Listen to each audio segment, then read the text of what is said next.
नक्कीच नक्कीच उमेशजी पुन्हा एकदा येते मी तुमच्याकडे। एक्झिट पोलनुसार महाराष्ट्रामध्ये महाविकास आघाडी पुढे असताना दिसते। या ठिकाणी इथे एक्झिट पोलनुसार महाराष्ट्रामध्ये महायुतीच्या जागा घटण्याची चिन्ह आहे। महायुतीला 22 जागा येत आहेत सर्वेनुसार, तर महाविकास आघाडीला 25 जागा म्हणजे 3 जागांचा फरक दिसतोय। या एक्झिट पोलनुसार सर्वेनुसार 1 जागा अपक्षाकडे जाण्याचा अंदाज आहे आणि ती आहे सांगलीची। भाजप सर्वात मोठा पक्ष बनताना दिसतोय। तर भाजपचे ज्येष्ठ नेते आणि चंद्रपूर मधले उमेदवार म्हणजे सुधीर मुनगंटीवार आपल्या सोबत आहेत।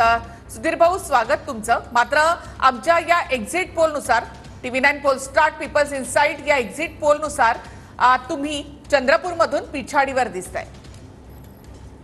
नाही, ठीक आहे, मतदारांना शेवटी या संदर्भातला निर्णय घेण्याचा लोकशाहीमध्ये अधिकार आहे।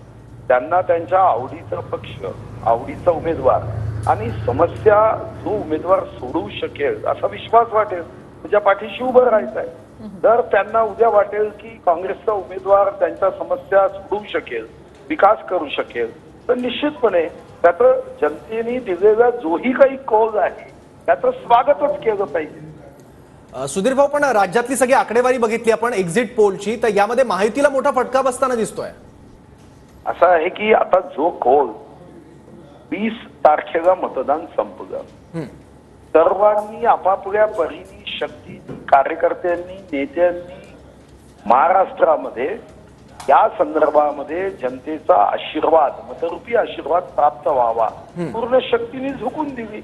आम्हाला विश्वास आहे की 4 जून मध्ये या अंदाजासोबतच अनेक सकारात्मक मतदार आमच्या बाजूने कौल देईल असा आमचा विश्वास आहे। सुधीर भाऊ, आणखी एक आकडा आहे तो म्हणजे इंडिया आणि इंडिया आघाडीचा। तर आमच्या एक्झिट पोलनुसार 353 ते 368 जागा या एनडीएला आणि इंडियाला 118 ते 133 जागा दर्शवण्यात आल्यात।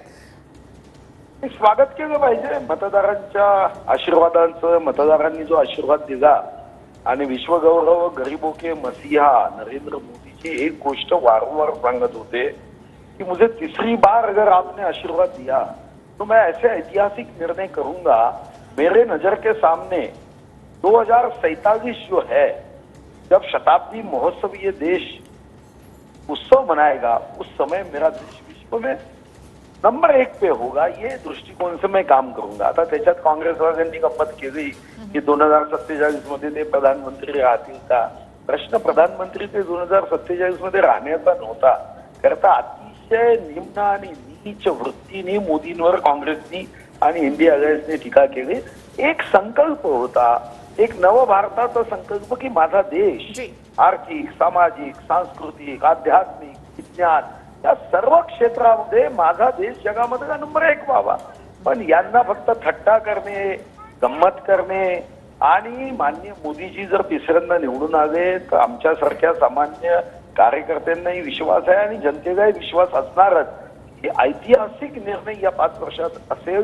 या देशाच्या आर्थिक, सामाजिक, सांस्कृतिक, वैज्ञानिक आणि आध्यात्मिक या सर्व क्षेत्रामध्ये हा देश हा निश्चितपणे वेगाने पुढे जाईल। धन्यवाद सुधीर भाऊ, तुम्ही आमच्याशी बोलात त्याबद्दल। तर अंदाजानुसार महाविकास आघाडी